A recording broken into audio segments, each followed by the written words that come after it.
Hold up, hold up, hold up. It's that boy Changeofplanz. Don't give a damn. He cooler than a fan. Walking real tall. Some say he's a man. But during this time, like when all that stuff was transpiring, were you on the radio then? Yeah. How I got on radio was I was doing my thing in the country towns, and I was going up to 98.7. I actually was doing 5 o'clock traffic mix on 102 Jams prior to being on 98. But I was going up to 98 because they really had the power around the whole state at the time in the city. So I go up there, do interviews with Jay Stevens, the PD up there. So I'm doing interviews and stuff. I do the interview. After the interview, he like, hey, you want your own radio show? I'm like, what? He like, yeah, you want your own radio show? I got you. I said, yeah, cool, yeah, fuck, you fucking right, yeah. He's like, all right, but it's at 12 o'clock at night. I'm thinking to myself, like, man, don't nobody listen to the fucking radio at 12 o'clock at night. But then I remember, I'm like, but I gotta remember that this shit a grind. So he ain't just gonna give me no prime time slot like I end up getting. But I had to work my way into the position. You know what I'm saying? Yeah. You really worked your way into everything. I had to, bro. Everything. I really felt like, for a long time, I really felt like, I'm not the type of person that, like, kiss ass or or just be fake just to be getting a position. Like, I can't do that. Like, that ain't me. So I really felt like they hindered me for a long time. Like, it just ain't me. So I just continued to grind my way to the top instead of just, you know. And, like, I feel like you are a prime example of hard work and not giving up, because you done the radio. Yeah. You still probably, I know you probably still, are you still open to getting on the radio if you have to? Hey, Louisiana Hood gonna be in the city tonight? Why is it? Because that shit became a burden on my life at the end. In the end of radio, because at the end of radio, I was on 2 radio stations every day. And it was really like, I was on 2 radio stations every day and on tour with Fredo's. Mm-hmm. And that shit was like, man, I gotta pick one. I gotta do this or I gotta do that. And I really had to pick one. I was like, bro, I feel like the future is way more bright over here than it is over here. Mm-hmm. So I wouldn't do it. Unless there's just a whole lot of money involved. Then I'd do it. But I wouldn't do it no like local radio. And see, I will get in Fredo later on. Yeah. But I want the people to understand who Louisiana Hood is before we even jump in there. I got a whole bunch of tape. I got an extra battery. We here. It's good. You feel me? So, go DJ. Yeah. You know what I'm saying? R.I.P. DJ Star. It's another traumatic situation. R.I.P. That's what I'm saying. Like, that shit crazy. I'm trying to get it out. That shit crazy. Man, that shit crazy. Man. Star died the same day of Kobe. The same day. Star died the same day of Kobe. And which was so crazy, Star had just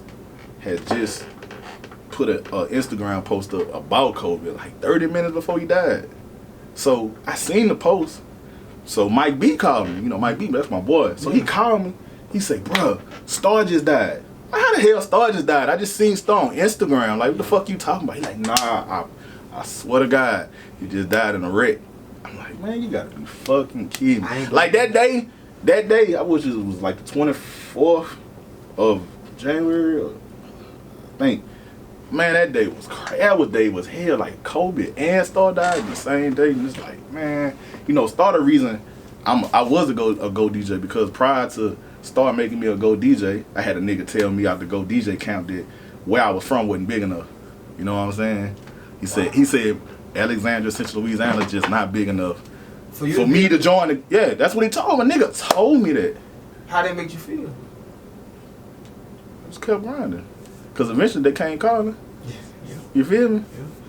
Yeah. Yeah. I just kept grinding. I don't take shit personal. I just be like, alright, well, I'm gonna just keep working. I'm gonna just keep doing my thing. Like, I can't say I don't hold grudges, but I hold them. I do it different. You do that, I'm gonna make you pay. Mm-hmm. You feel me? That's how I gotta make. I'm gonna make a nigga pay. I'm gonna make a nigga see me like, oh, you gonna come around. And the nigga who told me called my phone yesterday. That's crazy. Wow. And trying to book me somewhere. That's the crazy part. Wow. That's the crazy part. See, like you know, we talking about Star. The whole go DJ scene, man. It's like a lot of legendary Star. people.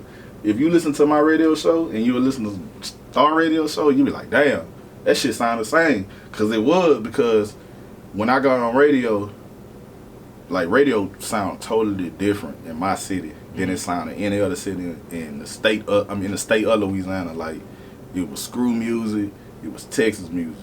Especially that was it. Yeah, that was it. Yeah. Screw music and Texas music. I was traveling around the state, so I got to hear other shit, and I got to hear. That was my going to Monroe was my first time seeing a DJ talk on the mic. I'm like, damn, that shit fucked me up. I'm like, damn, like, and the crowd was live as a bitch. I'm like, that shit fucked me up. I'm like, damn, I gotta do that. Like, I gotta bring something different to the table. Then a lot of niggas that was coming up when I was coming up was trying to do what the other DJs was doing.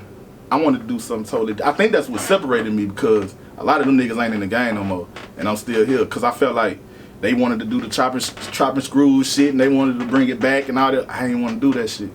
So I was like, I'm gonna put what Star got going, which is I'm gonna take 50% of what Star doing on his shit, and I'm gonna do me too, and I'm gonna bring it together. So I was like the first DJ to really start talking in the middle of the mixes on the radio, doing my drops on the radio, all kind of shit, doing interviews, like live interviews and shit like that. I was really one of the first niggas to start doing that on a mix show, not just a regular radio show. I'm talking about a mix show. Like, I wanted my shit to sound different. So I got the ingredients from Star. Like, Star radio show was one of the livest shit I ever heard in my life. My first time ever going to Monroe, we pulled into Monroe, and this nigga got the radio like it's the club. Like, that's the first time I ever heard the radio like that. I'm like, damn, man. That's why I named my shit Bring the Club to the Radio. When I first got on radio, my shit was called Bring the Club to the Radio. You know what I'm saying? Crazy. Star, man, let me see. I'm 30 now. Yeah. When I was in college, man, them three-headed monster party. Man, look. You know I know about it. We going up here this weekend. Monroe, the Civic Center. Yeah. You got DJ Star, you got the Twins. Yeah. Like, it was like, man, that dude was something serious. Man, that dude was an entertainer. He helped a lot of people. Yeah. It was crazy. You know, I met him through Hollywood. You know what I'm saying? So, one summer when Roll the Red Carpet, I was just stupid hot, and we was booked in Monroe, Grambling, all up I-10, that whole section that they ran up there, we was up there every weekend. You sure would, cause remember, I think I had first met you when we went to Domino's. Yeah. Star had a party, it was Pleasure Peak. Pleasure Peak, yeah. Hollywood, there was some more people there too. Yeah. And I was like, dang. Yeah, I think that's, I don't know if that's the first time we officially met. That party turned me up, cause that was the first time I met Bebe. And I ended up booking Bebe for my birthday party that same, like, a couple months later. Like, that party really turned me up. Like, it really put me on the scene, like, where I got to see different shit and different people and got to meet different people and network. That's why I tell niggas it's really about networking, staying consistent, the grind, the hustle, and all that. You know what I'm saying? Like. And speaking of Bebe, like, everybody in the Bebe he's doing his thing. But yeah. How did it feel to be embraced by Bebe, DJ Star? You know, you got all these legendary figures.